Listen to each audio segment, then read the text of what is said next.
Ada orang berdoa kepada Allah Subhanahu wa taala ingin bertemu dengan keluarganya lewat mimpi. Lalu dikabulkan doanya, dia mimpi keluarganya. Pertanyaannya, apakah mereka benar-benar keluarganya yang datang lewat mimpi ataukah keinginannya yang terbawa lewat mimpi? Apakah ulama bisa menafsirkan mimpi? Jazakallahu khairan. Ikhwani fid din, a'azzakumullah. Hendaklah kita berdoa dengan doa-doa yang memang doa yang hak, doa yang diperlukan olehmu, yang paling penting yaitu keselamatan di akhirat dari azab Allah dan keselamatan di dunia dari kesesatan. Itu yang paling penting. Baru kemudian kamu meminta apa-apa yang merupakan kebutuhanmu di dunia, hajat-hajatmu. Ada ilmunya doa itu. Apalagi sholat, puasa. Niatkanlah untuk Allah, niatkanlah sebagai ibadah kepada Allah Subhanahu wa taala. Jangan niatkan untuk yang lain. Ada orang yang puasa terus-menerus dengan harapan pengen melihat putri jin. Kejadiannya di Jawa Timur, di Banyuwangi atau di Jember, saya lupa. Di Jember kalau nggak salah.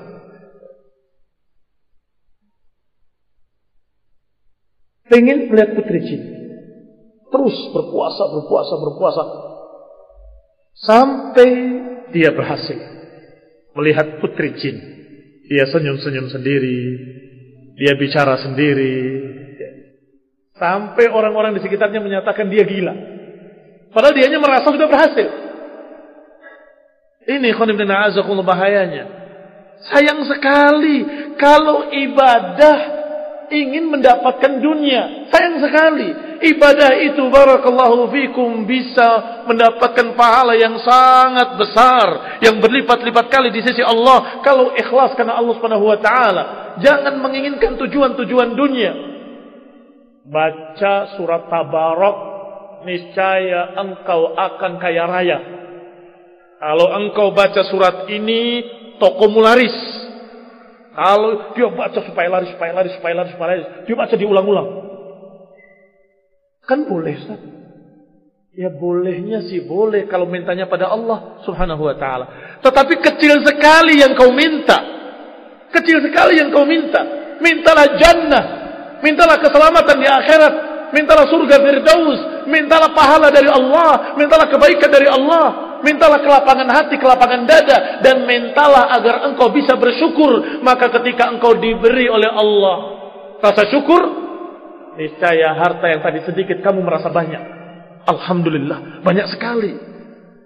Bersyukur dia. Mengapa? Karena jiwanya sudah dipenuhi dengan syukur pada Allah Subhanahu wa taala. Tetapi kalau yang seperti tadi, sayang sekali. Mintanya hanya dunia, melupakan rezeki yang sudah diberikan kepadanya sekian lama, melupakan syukur pada Allah Subhanahu wa taala, dan tidak berharap pahala di akhirat. Tambah sempit. Apalagi minta ketemu keluarganya dalam mimpi. Untungnya apa?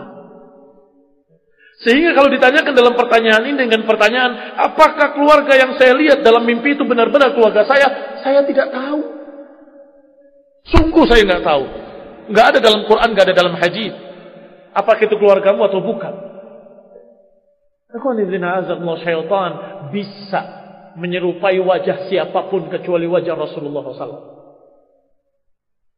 Mungkin saja dia menyerupai wajah bapakmu dan ibumu dan kemudian menyatakan, wahai anakku, jangan kamu terlalu berlebih-lebihan dalam berpegang dengan sunnah.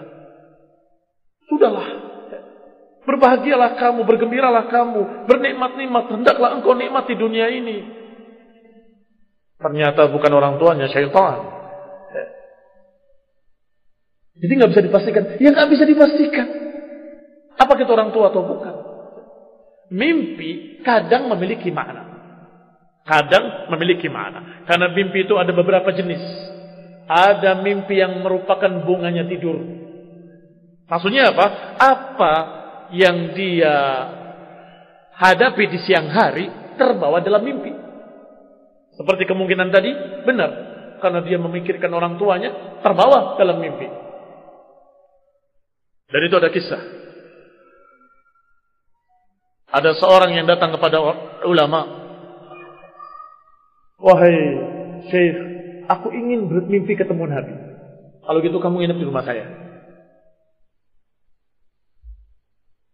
Dari mulai pagi sampai siang, sampai sore tidak dikasih minum oleh tuan rumah ini. Sampai malam sampai tidur. Pagi harinya bagaimana? Kamu bermimpi ketemu Nabi? Wahai Syekh, aku bermimpi air yang segar karena hausnya. Kata Syekhnya, aku sengaja tidak memberikan minum kepadamu agar yang termimpikanmu adalah air. Mengapa engkau mimpinya air yang segar? Karena engkau dari pagi sampai malam terbayang di benakmu air. Mimpi air.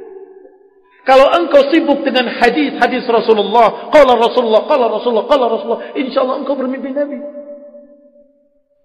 Ini ikhwan fillah azakumullah.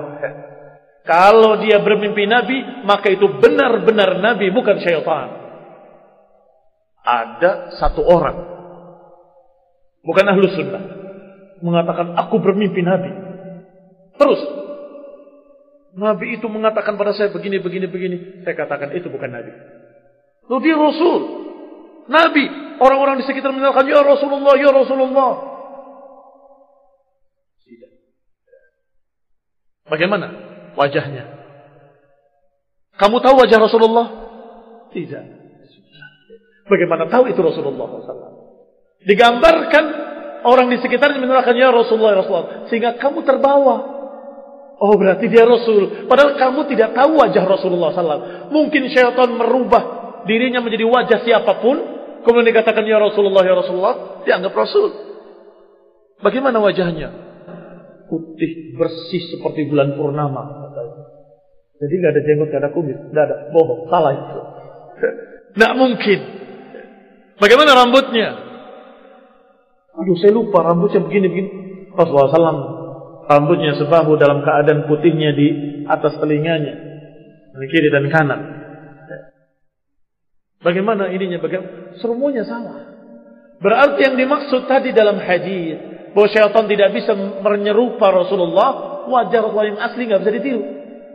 Tetapi dia kadang-kadang meniru orang berpakaian putih-putih, mukanya seakan-akan bercahaya.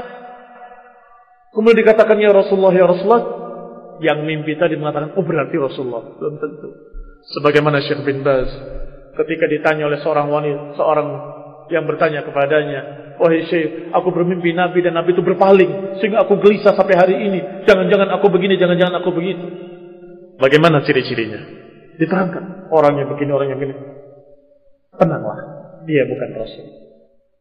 Itu bukan Rasul. Karena Syekh bin Baz tahu ciri-ciri Rasulullah SAW, matanya, hidungnya, rambutnya dan sebagainya dari Syama'il Muhammadiyah, Tirmidzi dan lain-lainnya. Beliau hafid, beliau hafal, beliau membaca. Maka tahu betul Rasulullah SAW tidak seperti itu. Itu bukan Rasul. Ini baru yang pertama, bunganya tidur. Kedua dan ketiga, kabar gembira atau ancaman dari Allah Subhanahu wa ta'ala. Dan ini tidak lebih dari sekedar berita gembira atau peringatan. Tidak bisa jadi hukum. Tidak bisa jadi hukum. Kamu melihat bahwa saudaramu, orang tuamu yang meninggal, tiba-tiba terlihat dalam mimpi dengan pakaian yang indah, dengan wajah yang berseri-seri, tersenyum dan sebagainya. Mudah-mudahan itu kabar gembira. Apakah bisa dipastikan? Tidak bisa. Hanya berharap mudah-mudahan itu kabar gembira bahwa orang tuaku diselamatkan oleh Allah Subhanahu wa taala. Titik. Tidak bisa dipastikan. Demikian pula sebaliknya, ketika bermimpi yang mengerikan tentang neraka, tentang azab, terlihat si fulan dalam keadaan wajahnya begini dan begitu, mengerikan. Mudah-mudahan itu bukan tanda kalau dia begini, dia begitu. Itu mimpi. Kadang-kadang itu hanya terbawa apa yang di siang hari.